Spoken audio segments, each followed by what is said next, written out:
بسم الله الرحمن الرحيم وبركاته.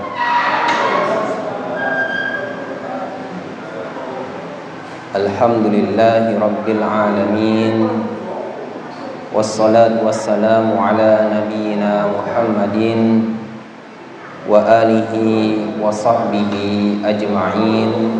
أما بعد. Segala puji hanya milik Allah Subhanahu wa ta'ala yang telah memberikan berbagai macam nikmat kepada kita,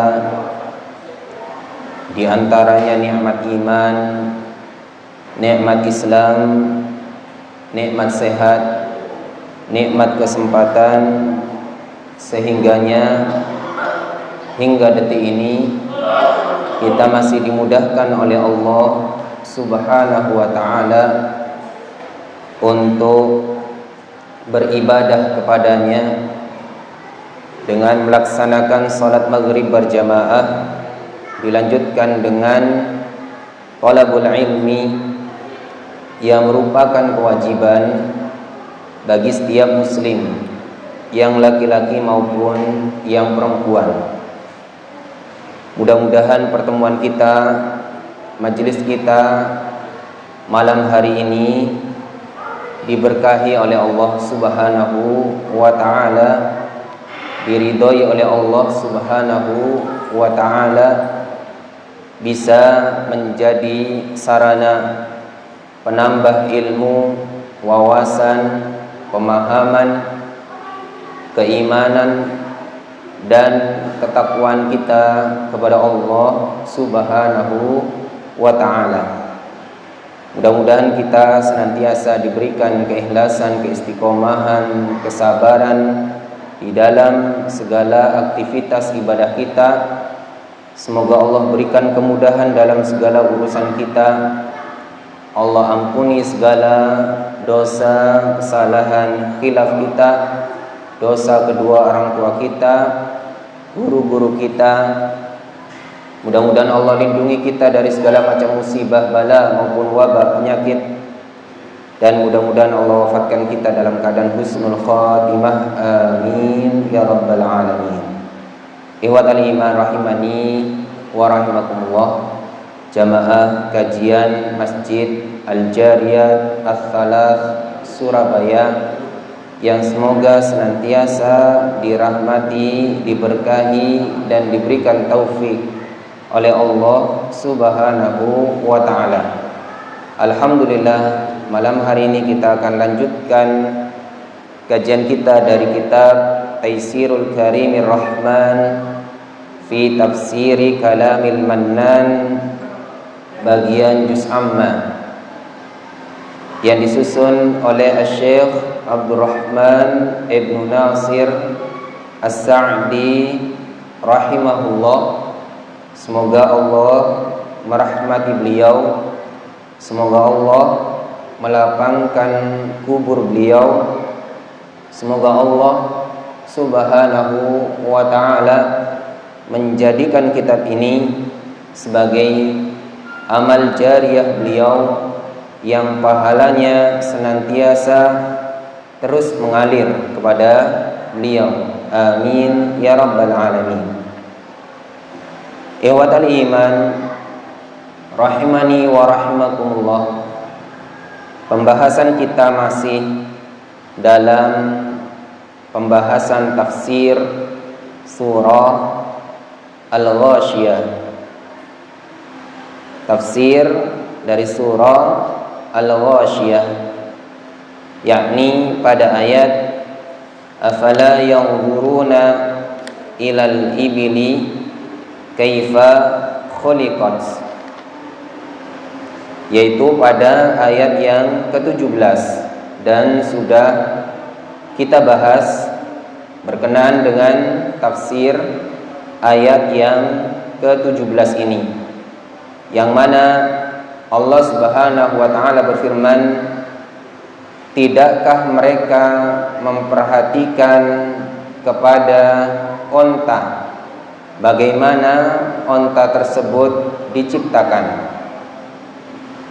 Ikhwatal iman rahimani wa rahimakumullah, kita diperintahkan untuk bertafakkur, untuk mentadabburi, untuk memikirkan ciptaan Allah Subhanahu wa ta'ala.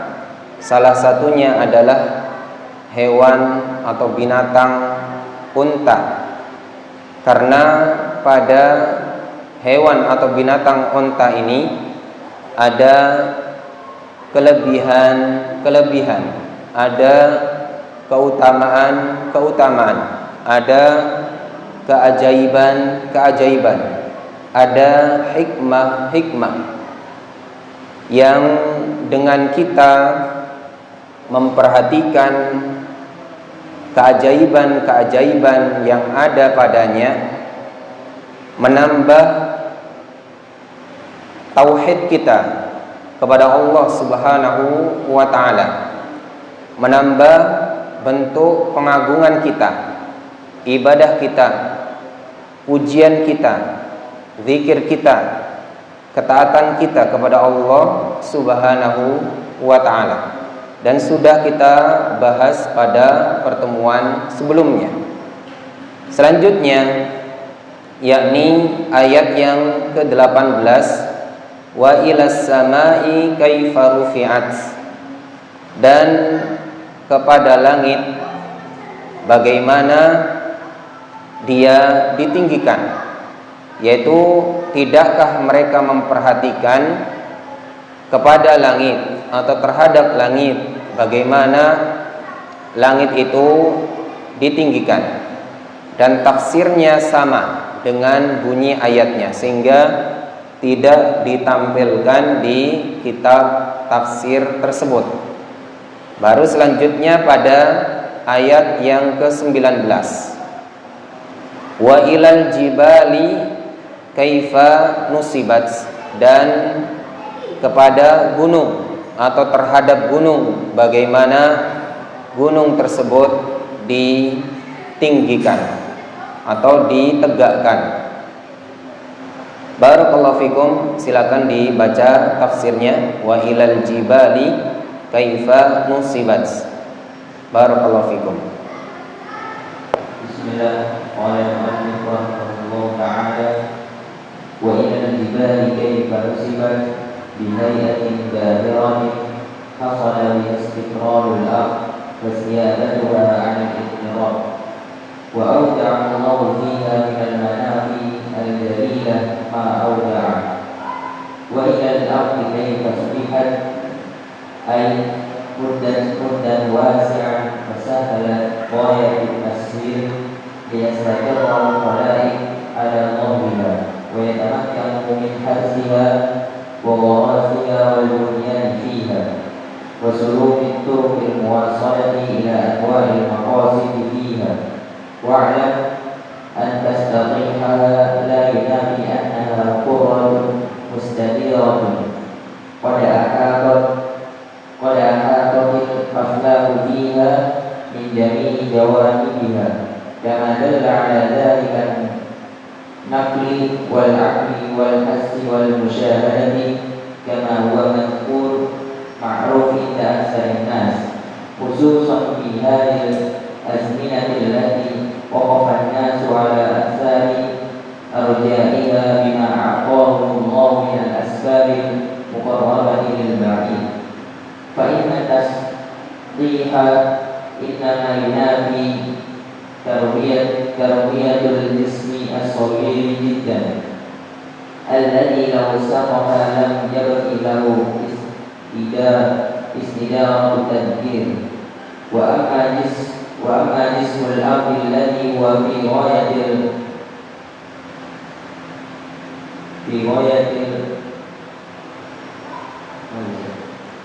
diulang, wa amma jismul ardi alladhi huwa kabirun jiddan wasi'un fayakunu karwiyan musaffahan. Ya. Alladhi law saqaha yabti law istijaratu tadhkir wa amma jismal ardi alladhi huwa fi ghayati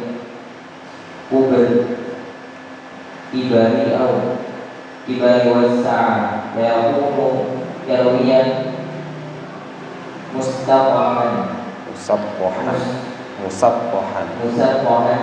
wala yatanafi amran kama yu'rafu dari arbabal mubarati fadzakir innama anta mudzakir ay dzakkirin nas wa'idhum wa anzirhum wa basyirhum fa innaka mab'uts bi da'watil khalqi ila Allah wa tadhkirihim wa lam tab'as musayyiran 'alaihim musallaman muwakkilan bi a'malihim fa idza kunta bima 'alaika fala 'alaika ba'da dhalika lum fa qawluhu ta'ala wa ma anta 'alaihim bijabbar fadhakkir bil qur'ani man yakhafu 'alaih wa qawluhu illa man tawalla wa kafar ay lakin man tawalla an ta'ati wa kafara billah fa yu'adzibuhu Allahu al-'adzab al-akbar ay asy-syadid ad-da'im inna ilayna iyabahum ay ruju'ul khalqi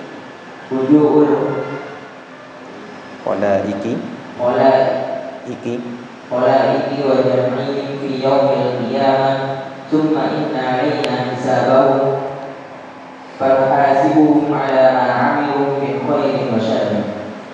Barakallahu fikum.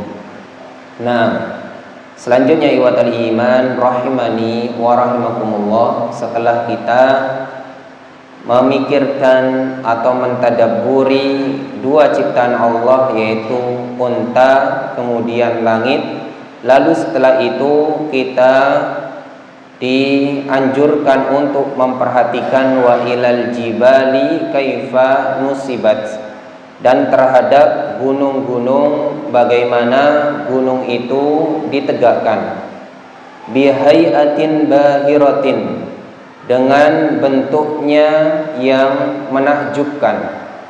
Kalau kita perhatikan gunung itu sangat menakjubkan, dan tidak ada makhluk di muka bumi ini yang bisa membuat gunung seperti ciptaan Allah.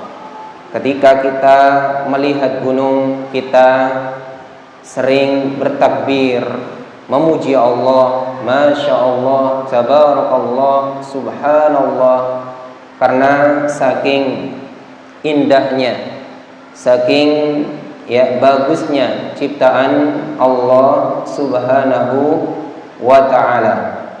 Wa dhallalaha hasala biha al-istiqraru lil ardi wa thabatuha 'anil ittirabi, yang mana gunung tersebut itu bisa mendatangkan al-istiqrar, yaitu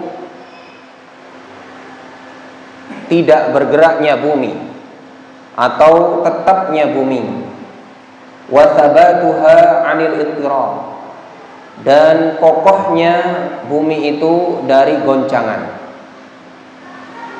Di antara fungsi gunung itu adalah yang paling utama menjaga bumi dari, yaitu ittirab, dari goncangan-goncangan, sehingga bumi menjadi kokoh.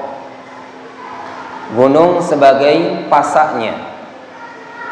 Dengan adanya gunung saja masih terkadang bumi itu lempengannya dengan lempengan yang lainnya itu bergesekan sehingga terjadi gempa bumi, apalagi tidak ada gunung sama sekali, maka hancurlah bumi ini. Jadi bumi ini dikuatkan dengan pasak bumi, yaitu gunung itu sendiri. Wa auda'allahu fiha minal manafi'il jalilati ma auda'a, dan Allah menyimpankan di dalam gunung tersebut dari manfaat-manfaat yang sangat besar di dalamnya. Di dalam gunung tersebut Allah simpan, Allah letakkan manfaat-manfaat yang sangat besar bagi manusia yang harus kita syukuri, dari mulai airnya, dari mulai gasnya, dari mulai pasirnya dan seterusnya, yang mana manfaat-manfaat yang besar itu dirasakan oleh manusia, dan ini dirasakan ketika Allah Subhanahu wa taala menciptakan yaitu al-jibal ini atau gunung ini. Ketika tidak ada gunung, maka hal-hal yang disebutkan tadi, dari mulai sumber mata air, gas, pasir, dan yang semisalnya, itu tidak didapatkan pada benda-benda ciptaan Allah yang lainnya, hanya ada pada al-jibal ini.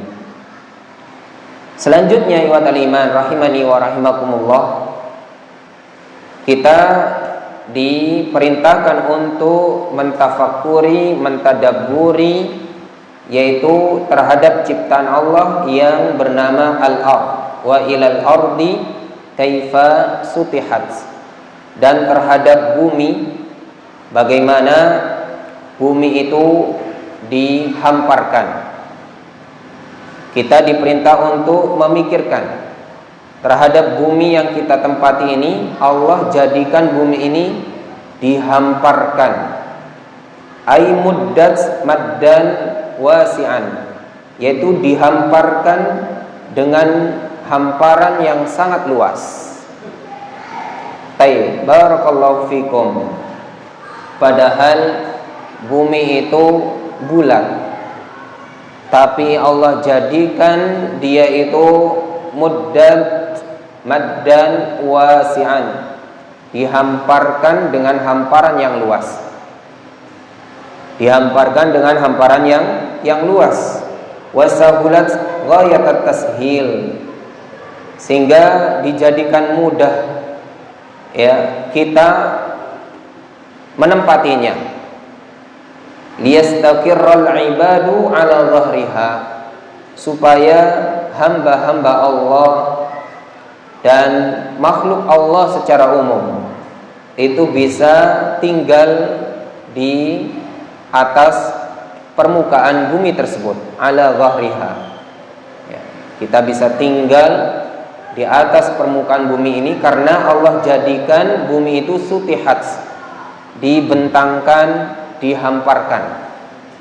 Seandainya tidak dihamparkan oleh Allah, kita tidak bisa tinggal di muka bumi, karena mungkin miring atau terjal, sehingga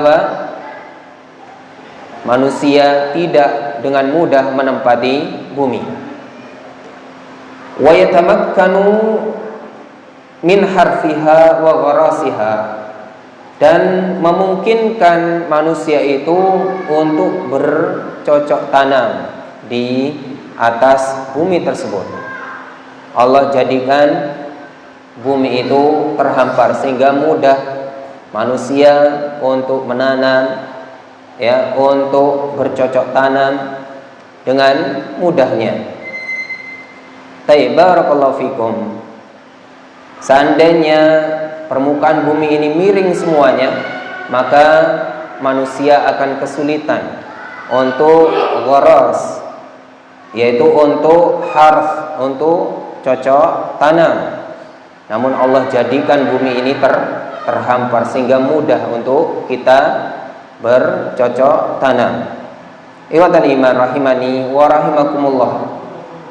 Saat ini saja di tempat yang dengan kemiringan, tempat tersebut bukit atau pegunungan, itu manusia mudah untuk menanam dengan cara teras siring, apalagi yang datar, yang rata. Tentu manusia itu lebih mudah menanam di tempat yang datar. Itu mengapa Allah jadikan bumi ini sutihat, semuanya untuk kemudahan bagi manusia. Wal bunyani fiha, dan mudah untuk membangun di atasnya, di atas bumi tersebut. Ya. Karena terhampar maka kita mudah membangun rumah. Ya. Seandainya miring, tanah yang ada, maka kita akan kesulitan membangun rumah kita. Wasuluki turukiha al-musilati ila anwa'il maqasidi fiha, dan mudah kita menempuh jalan-jalan yang ada di muka bumi ini yang menghubungkan terhadap tujuan-tujuan yang kita inginkan. Ya. Allah jadikan bumi ini sutihat, dihamparkan, sehingga kita ingin ke suatu tempat dimudahkan untuk berjalan di atasnya. Kita ingin ke timur, ke arah timur, mudah. Kita ingin ke arah barat, kita mudah. Kita ingin keluar negeri, mudah. Dengan apa? Dengan dijadikannya bumi ini sutihat, dihamparkan.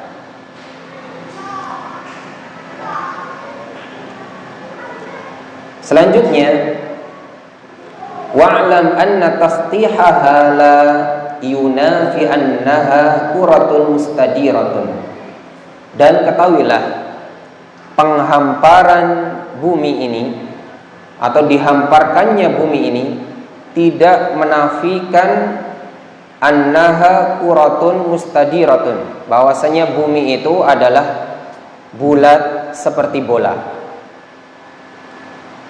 Ketika kita mengatakan bahwasannya bumi ini dihamparkan, dibentangkan, bukan berarti bumi ini tidak bulat. Bumi tetap kuratun mustadiratun. Bumi tetap bulat. Qad ahatat al-aflaku fiha min jami'i jawanibiha. Benda-benda langit, bintang-bintang itu meliputi atau mengelilingi bumi tersebut. Ya, itu tanda bahwasanya bumi itu bulat. Kenapa? Kita ada di permukaan bumi manapun, itu kita tetap bisa melihat benda langit. Kita ada di bumi bagian paling barat, kita tetap melihat yaitu benda langit. Kita berada di ujung paling timur, kita masih melihat benda langit. Kita berada di ujung paling selatan, kita melihat benda langit. Ketika kita ada di ujung paling utara, kita tetap melihat benda langit. Karena apa? Karena bumi itu bulat dan dikelilingi yaitu al-aflaq, bintang-bintang. Kama dalla ala dzalika an-naqlu wal 'aqlu wal hiss wal musyahadatat,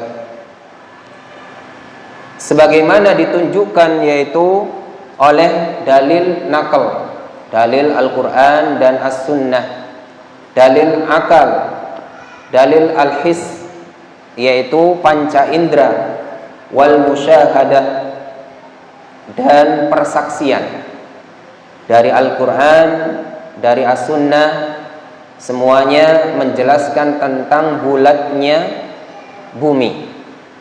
Dari akal juga pengetahuan itu telah menjelaskan bahwasannya bumi itu bulat.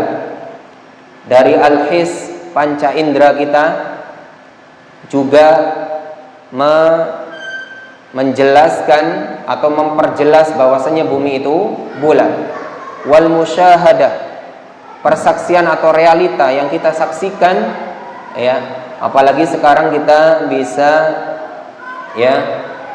ke tempat yang tinggi, ke langit, ke atas langit, dengan bantuan roket atau pesawat, sehingga kita bisa melihat bumi ini dari atas sana, berdasarkan musyahadah itu bulat. Kama huwa madhkurun ma'rufun 'inda aktsarin nas. Hal tersebut disebutkan dan banyak diketahui oleh kebanyakan manusia. banyak manusia yang tahu tentang ini, ya, bukan sedikit tapi banyak yang sudah mengetahui tentang ini. Mungkin ada yang tidak tahu, itu mungkin karena memang belum tahu atau tidak mau tahu, atau sudah tahu tapi ya mendustakan, bisa jadi. Khususon fi hadhil azminati, secara khusus atau khususnya di zaman kita sekarang ini, ya. Kalau zaman dulu masih wajar ada orang yang tidak tahu. Kalau zaman kita sekarang, ya, ini sudah ya zaman yang modern. Allati waqafan nasu ala aktsari arja'iha bima a'tahumullahu minal asbabil muqarribati lil ba'id, di mana banyak orang mencapai tempat yang jauh itu dengan apa yang Allah berikan padanya dari alat-alat yang menyebabkan tempat tersebut menjadi dekat. Maksudnya apa? Ya seperti pesawat dan yang semisalnya. Itu kita mengetahui. Jangankan pesawat, dengan kita menaiki kapal saja itu sudah ketahuan bahwasanya bumi itu bulat. Ya, ketika kita ada di tengah-tengah laut yang lepas, laut besar, samudra yang lepas, maka kita tidak akan melihat kanan kiri, belakang, depan kita itu kecuali semuanya adalah lautan. Kenapa? Ya karena memang bumi itu bulat. Ya. Seandainya bumi itu tidak bulat, maka sejauh apapun yang kita lihat, kalau bumi itu datar, maka pasti akan terlihat ujungnya. Karena bumi ini bulat, maka ketika kita berada di tengah lautan yang lepas, ya, sepanjang mata kita melihat kanan kiri depan belakang kita itu adalah lautan. Fa inna tasdiha innama yunafi karwiyatal jismi shaghiri jiddan. Sesungguhnya penghamparan itu hanyalah menafikan, yaitu bentuk bulatnya jisim yang kecil sekali. Ya. Suatu itu dihamparkan, itu menafikan bentuk bulatnya jisim yang kecil sekali. Contoh, ya, contoh seperti bola yang kecil atau kelereng. Ya, ketika dihamparkan, ya, maka menafikan, ya, menafikan bentuk bulatnya tersebut. Ini tidak bisa, ya, karena kecil dia. Mau dihamparkan gimana? Baru yang mengatakan ya bola itu terhampar atau dihamparkan itu adalah kuman. Tapi kalau manusia ketika mengatakan bola atau benda kecil yang semisalnya itu dihamparkan, itu menafikan bulatnya ya bola tersebut. Ya, kalau bola itu dihamparkan ya berarti ya penyet, ya rata kan, sehingga menafikan ya yaitu karwiyatul jismis shaghir, ya, alladzi law sutiha lam yabqa lahu istidaratun tadzakkar, sehingga sekiranya dihamparkan maka tidak tersisa bulatnya tersebut, tadzakkar, maka perhatikanlah. Benda kecil kalau dihamparkan yang tidak tersisa sama sekali bulatnya.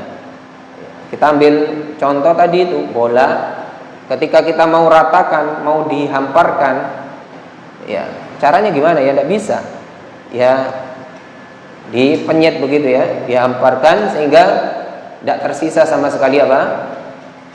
Bulatnya. Ya.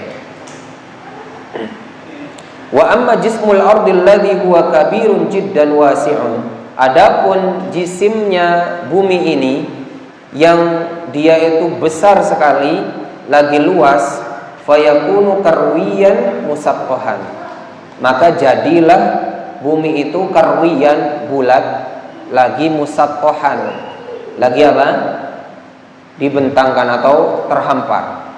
Jadi karena bumi itu besar dan luas, maka bumi itu adalah karwiyan musattahan. Dia juga bulat, dia juga dihamparkan. Ya.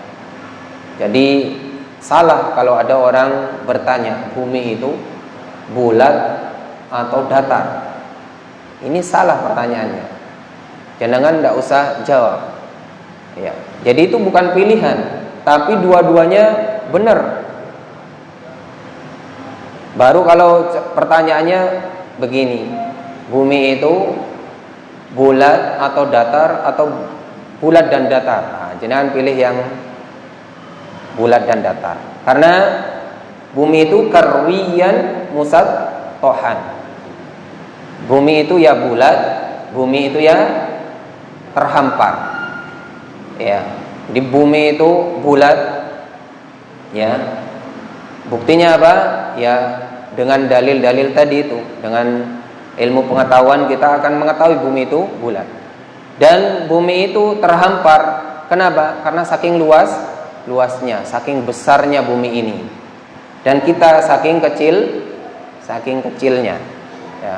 Jadi kita saking kecilnya, bumi saking luasnya. Makanya kita mengatakan bumi ini datar. Ya. Bumi ini seakan-akan datar. Padahal bumi ini bulat. Ya. Jadi ya, bumi itu bulat atau datar? Ini pertanyaan yang salah. Jadi kalau ditanya bumi itu bulat atau datar, bumi itu bulat dan datar. Na'am, barakallahu fikum.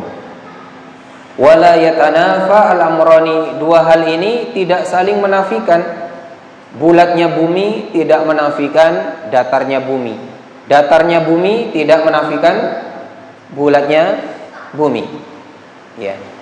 Jadi bulatnya bumi itu tidak menafikan bahwasannya, ya, bulatnya bumi itu tidak menafikan bahwasannya bumi itu datar, dan datarnya bumi itu tidak menafikan bahwasannya bumi itu bulat.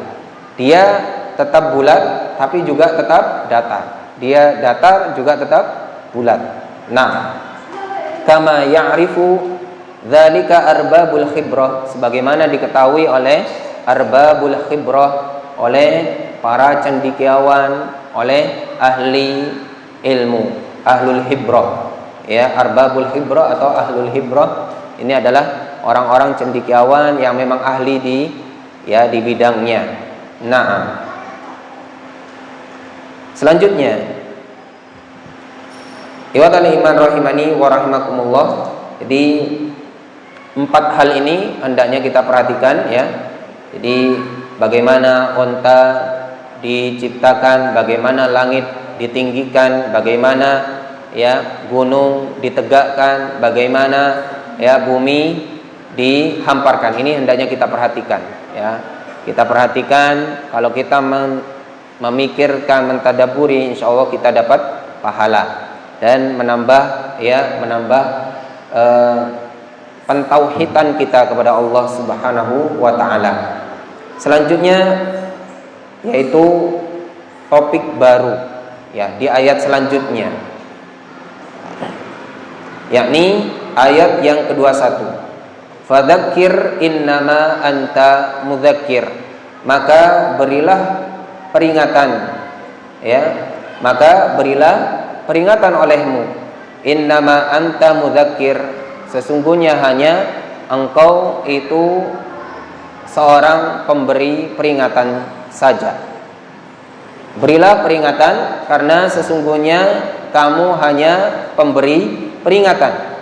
Ai dzakirin nas wa'idhum, maksudnya berikan peringatan terhadap manusia itu, ya, berilah peringatan terhadap mereka manusia itu, wa'idhum, dan berilah nasihat terhadap mereka. Ya. Kita diperintah untuk hanya mengingatkan manusia dan menasihati manusia. Wa anzirhum wa basyirhum, berikan, ya, peringatan, berikan ancaman-ancaman terhadap mereka, wa basyirhum, dan juga berikan kabar gembira terhadap mereka. Berikan peringatan dengan neraka, dengan hukuman Allah, dengan ancaman Allah, berikan kabar gembira dengan surga, dengan pahala yang besar. Ini kita sampaikan, harus imbang, jangan ditakut-takuti terus dengan ancaman neraka tapi tidak pernah dikasih kabar gembira dengan surga. Atau jangan hanya memberikan kabar gembira saja dengan surga tapi tidak pernah diingatkan dengan neraka. Wa anzirhum wa basyirhum, ya, fa innaka mab'utsun li da'watil khalqi ila Allahi wa tadhkirihim, sesungguhnya engkau wahai Muhammad mab'utsun, diutus, li da'watil khalqi, untuk mendakwahi manusia, ila Allah, kepada Allah, wa tadhkirihim, dan memberikan peringatan, ya, terhadap mereka. Ini memang ditujukan kepada Nabi Muhammad, tapi juga kita sebagai umatnya juga, ya, termasuk di dalamnya. Ya. Nabi Muhammad diberikan, ya, diingatkan oleh Allah, fadzakir innama anta mudzakir, berilah peringatan olehmu Muhammad terhadap manusia, sesungguhnya kamu hanya seorang pemberi peringatan, dengan memberikan nasihat, peringatan, ya, kabar gembira, ya. Karena memang Nabi Muhammad itu diutus untuk mengajak manusia, untuk mendakwahi manusia dan memberikan peringatan terhadap manusia. Kita juga sama, ya. Kita kaum muslimin saling menasihati, ya, saling mendakwahi. Walam tub'af alaihim musaitiran alaihim, dan kamu wahai Muhammad tidak diutus terhadap mereka itu musaitiran alaihim, untuk berkuasa atas mereka, musallatan muwakkalan bi'amalihim, yaitu untuk sebagai pemantau atau yang mewakili amal-amal mereka. Ya. Kamu tidak diutus untuk memaksa mereka, menguasai mereka, atau mewakili amal-amal mereka, tidak. Muwakkalan bi'amalihim, yaitu sebagai wakil dari amal-amal mereka, tidak. Ya. Kita tidak, ya, tidak seperti itu. Ya.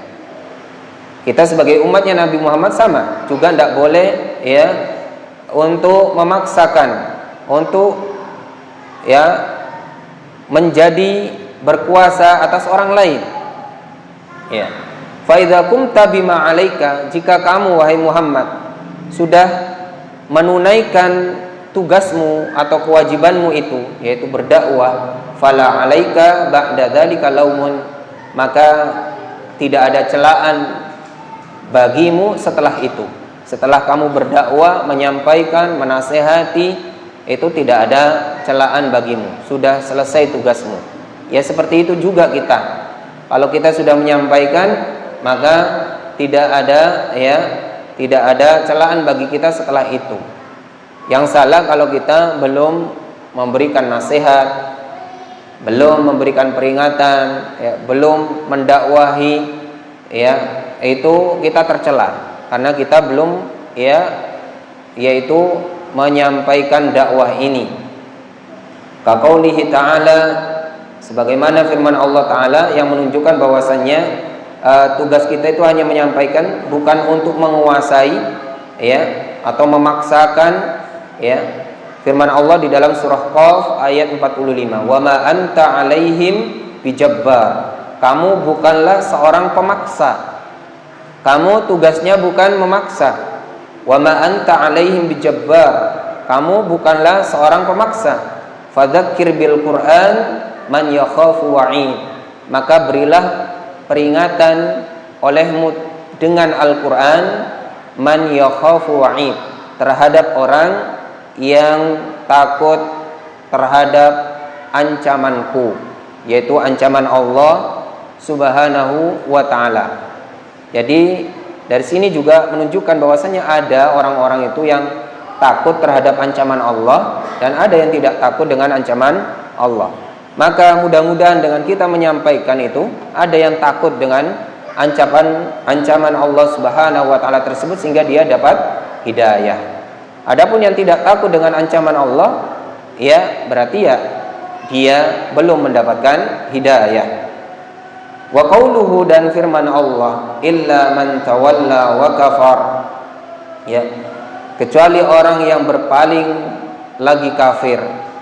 Ai lakin man tawalla 'anit ta'ati wa kafara billahi, akan tetapi orang yang berpaling dari ketaatan dan kafir kepada Allah, fayu'adzibuhullahu al-'adzabal akbar, maka Allah akan mengadab mereka dengan azab yang besar, ay asyadida ad-daimah, yaitu dengan ya azab yang pedih, yang besar lagi, ad-daim, yaitu terus menerus. Inna ilaina iyabahum, sesungguhnya kepada kami ya kembalinya mereka, ay ruju'ul khalaiki wa jam'uhum fi yaumil qiyamah, yaitu kembalinya seluruh makhluk dan berkumpulnya mereka pada hari kiamat. Ya, kita semua ini akan kembali kepada Allah. Tsumma inna alaina hisabahum, kemudian ya kewajiban kamilah kata Allah, hisabahum, menghisab mereka, ai ala ma amilu min khairin wa syarrin, yaitu menghisab terhadap amalan mereka yang baik maupun yang buruk. Ikhwatal iman rahimani wa rahimakumullah, mungkin itu saja yang bisa dibahas pada pertemuan kita malam hari ini. Untuk selanjutnya mungkin bisa dilanjutkan dengan tanya jawab. Barakallahu fikum. Silakan.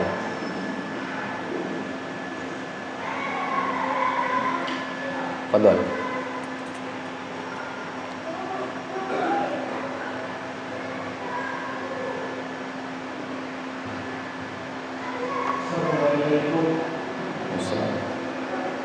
Disebutkan bahwasanya kita dianjurkan untuk memberi peringatan atau mengingatkan saudara kita yang melakukan kesalahan atau dosa.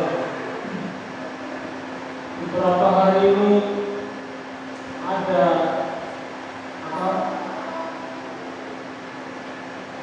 oknum caleg melakukan money politik, yaitu dengan Politik uang. dengan berbagai jenis perlakuan. Kita akan kita menolak, tapi saya dipaksa kayak gitu. Alhamdulillah jangan apa-apa, terserah saya mau pilih atau tidak. Yang kita harus lakukan bagaimana? Apakah kita harus menasihati langsung atau kita mengingkari dengan hati? Yang kedua, masalah onta kemarin. Apa? Onta. Ya. Dan kita kemarin kencing onta itu kan obat, jadi ada dalilnya. Dan Nabi juga melarang kita untuk sholat di kandang onta, tetapi menganjurkan untuk sholat di kandang kambing. Ini seakan-akan bertolak belakang. Jelas di kandang onta itu ada kencingnya. Dan Nabi melarang kita untuk sholat di kandang onta karena kalau tidak salah ada syaitan di dalam. Baik, barakallahu fikum. Berkenaan dengan yang pertama tadi, berkenaan kebiasaan yang berulang di setiap tahun, ini menjadi budaya buruk yang berulang ya setiap tahun, setiap 5 tahun sekali, intinya menjelang pilpres, pilkada, pilek, dan yang pil-pil yang lainnya. Ini adalah miris dan memprihatinkan. Bisa jadi yang menyogok dan yang disogok, atau yang menyuap atau yang disuap, ini bisa jadi tidak tahu ilmunya, ya, atau bisa jadi tahu ilmunya tapi memang meremehkan, atau ilmunya setengah-setengah, tidak tahu ya ancaman dari agama kita, bisa jadi ya. Sehingga sepertinya ya kaum muslimin ya Jadi tidak cerita agama lain. Kaum muslimin itu banyak yang masih ya menerima. Ya. Di dalam artikel yang kami tulis itu, sepertiga dari penduduk Indonesia ini ya itu berdasarkan penelitian riset doktoral Bapak Burhanuddin Muhtadi. Itu sepertiga dari penduduk Indonesia ini telah mengambil uang suap ya dalam menjelang pilpres atau yang semisalnya. Jadi ini bukan jumlah yang sedikit, sepertiga dari total ya penduduk Indonesia. Ikhwatal iman rahimani wa rahimakumullah, ya kita peringatkan ya dari Al-Qur'an ada dalilnya bahwasannya kebiasaan orang Yahudi itu yaitu samma'una lil kadhibi akaluna lis-suhat. Orang Yahudi itu suka mendengarkan berita-berita bohong dan suka makan as-suhat, yaitu harta haram. Dijelaskan oleh Al-Imam Al-Baghawi rahimahullah tentang as-suhat itu adalah kebiasaan orang Yahudi seperti Ka'ab bin Ashraf dan yang semisalnya, dia itu menerima suap dan memenangkan siapa yang menyuap terhadapnya, memenangkan perkara siapa yang menyuap kepadanya. Ya, baik, diadani dulu. Baik, barakallahu fikum. Kembali pada pertanyaan yang pertama tadi. Jadi yang terjadi di lapangan itu masuk dalam riswah ya. Riswah itu mudahnya kata Ibnul Athir, ar-riswatu al-wuslatu ilal hajati bil musana'ah, yaitu al-wuslah. Jadi riswah itu adalah menyambungkan atau menjadikan ya terhadap suatu yang ingin diperoleh, ilal hajat, terhadap suatu yang ingin diperoleh atau hajat kita, bil musana'ah, dengan cara membujuk ya, dengan cara bujukan. Atau di dalam pengertian lainnya, ar-riswatu ma yu'ta li ibtali haqqin wa ihqaqi batilin. Apa saja yang diberikan untuk membatilkan satu yang hak dan menjadikan hak satu yang batil. Dan ya suap menyuap atau money politik itu ya masuk dalam pengertian riswah ini. Berdasarkan dalil Al-Quran tadi, kebiasaan orang Yahudi itu adalah akaluna lis-suhat. Itu kebiasaan orang Yahudi. Tapi sekarang sudah banyak ya dilakukan oleh kaum muslimin. Ya, menerima suap itu sebenarnya kebiasaan orang Yahudi. Ya. Kemudian dalil dari hadis ya dari Abdullah bin Umar, Rasulullah SAW bersabda, la'natullah ala rashi wal murtashi. Laknat Allah bagi yang pemberi suap dan penerima suap. Dan di dalam riwayat lain, la'ana Rasulullah SAW ar-rashi wal murtashi. Rasulullah melaknat ya pemberi suap dan penerima suap. Di dalam riwayat lain, war-ra'isha, dan juga ar-ra'ish alladzi yamshi bainahuma, yang dia tugasnya itu menyambungkan antara si pemberi suap dan si penerima suap ya. Jadi ada namanya ar-ra'ish pakai shin ya, itu penyambung, alladzi yamshi bainahuma, yang dia kerjaannya menyambungkan antara si pemberi suap dengan penerima suap. Ini sama hukumnya, bukan hanya ya penerima dan pemberi saja. Yang menyambungkan, yang menghubungkan, ini juga masuk yang dilaknat. Ini berdasarkan dalil. Adapun ya dalam sisi lainnya kata ahli politik ya, money politik ya itu mother of corruption. Politik uang itu ibunya atau induknya korupsi. Jadi tidak heran kalau pemimpin terpilih dari hasil politik uang ini nanti setelah menjabat ada korupsi berkelanjutan. Karena apa? Ya tadi sesuai dengan kaidah tadi, kaidahnya dari ahli politik ya, bukan dari ulama. Jadi money politik, mother of corruption. Money politik atau politik uang itu adalah induknya atau ibunya dari segala macam korupsi. Ya. Jadi karena sebelumnya dia sudah mengeluarkan uang yang banyak, maka ya ketika dia sudah menjadi, dia ingin ya uangnya kembali, ya, makanya dia korupsi dan seterusnya.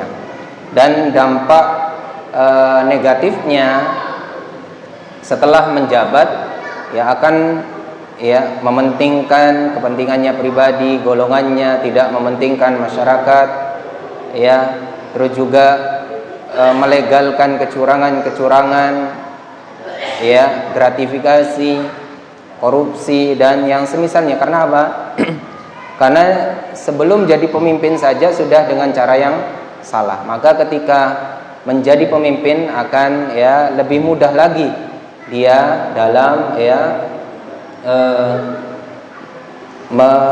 mendapatkan sesuatu yang dia inginkan sesuai dengan keinginannya meskipun dengan cara-cara yang salah. Barakallahu fikum. Itu pertanyaan yang pertama. Jadi kita harus jelaskan. Jadi jangan hanya rishwah itu haram. Apa dalilnya? Tak tahu. Tak boleh. Ini bukan dakwah namanya. Dakwah itu harus disampaikan ya peringatannya. Ya kalau agama kita ya Al-Qur'annya, As-Sunnahnya, sampaikan ancamannya. Wis pokoknya masuk neraka. Dalilnya mana? Ya, jadi dalilnya sebutkan. Intinya sampaikan dengan hikmah. Ya, ud'u ila sabili rabbika bil hikmah wal mau'izatil hasanah wajadilhum billati hiya ahsan. Ya. Jadi sampaikan orang itu dengan hikmah. Mungkin memang orang itu tidak tahu, bisa jadi. Atau memang tahu tapi setengah-setengah. Ya. Tahu tapi setengah-setengah. Ya. Selanjutnya berkenaan dengan kencing onta, kemarin dijelaskan itu bisa menjadi obat ya. Susu dan kencing onta itu bisa menjadi obat berdasarkan dalil bahwasannya dari suku Uqal dan dari suku Urainah itu pernah datang ke Madinah, dan karena tidak cocok iklim dia jatuh sakit. Sama Rasulullah, orang-orang Uqal dan Urainah tadi itu disuruh minum susu onta dan kencing onta. Setelah itu alhamdulillah sembuh. Itu menjadi dalil bahwasannya boleh kita minum kencing onta. Barakallahu fikum.